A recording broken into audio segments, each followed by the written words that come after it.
Hello students, आपका पुनः स्वागत है।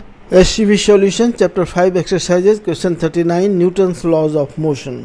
फिगर 5E21 में 60 kg मास वाला एक आदमी 30 kg मास वाले बॉक्स के अंदर रखे हल्के वेइंग मशीन पर खड़ा है।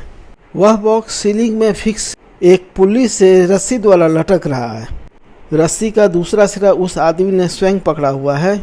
यदि आदमी बॉक्स को स्थिर रखने में कामयाब होता है तो उस आदमी का वेट वेइंग मशीन द्वारा कितना दिखाया जाएगा? उस आदमी द्वारा रोप पर कितना फोर्स लगाया जाना चाहिए कि वेइंग मशीन उसका करेक्ट वेट दिखाए? आंसर, मान लीजिए कि वेइंग मशीन द्वारा आदमी का वेट F न्यूटन दिखाया जा रहा है और रोप में टेंशन T न्यूटन है थ्रू आउट। अब सिर्फ बॉक्स को कंसीडर कीजिए। इस पर रोप द्वारा फोर्स लगाया जा रहा है टेंशन T अपवर्ड डायरेक्शन में, और इस पर डाउनवर्ड फोर्स है बॉक्स का वेट 30G तथा आदमी का अपरेंट वेट जो कि वेइंग मशीन में शो हो रहा है F न्यूटन। चूँकि बॉक्स रेस्ट में है इसलिए अपवर्ड फोर्स और डाउनवर्ड फोर्स दोनों एक दूसरे को बैलेंस करेंगे। तो इससे हमें मिलता है T = 30G + F न्यूटन। अब सिर्फ आदमी पर लगने वाले फोर्स को कंसीडर कीजिए। आदमी का वेट 60G डाउनवर्ड डायरेक्शन में लग रहा है। उसका वेइंग मशीन में जो अपरेंट वेट शो हो रहा है वह वेइंग मशीन द्वारा आदमी पर ऊपर की ओर फोर्स लगाया जा रहा है तथा रोप द्वारा टेंशन T उस आदमी पर ऊपर की ओर लग रहा है।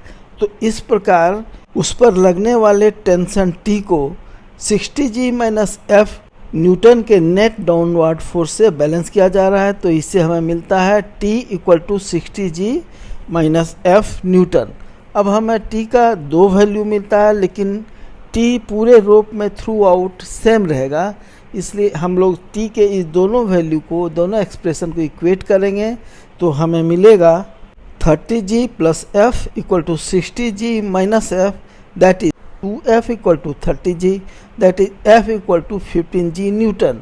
प्रैक्टिकली हम लोग वेइंग मशीन में वेट को न्यूटन में नहीं मापते हैं बल्कि kg फोर्स से मापते हैं। तो 15G न्यूटन का फोर्स 15 kg शो होगा। तो इस प्रकार पहले पार्ट का हमारा आंसर हुआ कि वेइंग मशीन द्वारा उस आदमी का वेट 15 kg शो होगा। अब दूसरे पार्ट पर आते हैं। मान लेते हैं कि आदमी द्वारा P न्यूटन का फोर्स रोप पर लगाया जा रहा है ताकि उसका सही वेट 60 kg वेइंग मशीन में शो हो। तो अब पूरे रोप में टेंशन P होगा। अब मान लेते हैं कि इस फोर्स लगाने के कारण आदमी और पूरे बॉक्स का एक्सेलरेशन A होता है। तो सबसे पहले आदमी पर लगने वाले फोर्सेस को हम लोग कंसीडर करते हैं। बॉक्स द्वारा आदमी पर वही फोर्स लगाया जाएगा जो कि एक्चुअल वेट उसका वेइंग मशीन में शो हो रहा है, अर्थात 60G न्यूटन। इसका डायरेक्शन ऊपर की ओर होगा, जबकि आदमी का स्वयं का wait 60G Newton downward direction में होगा। रोप का टेंशन P आदमी पर ऊपर की ओर लग रहा है।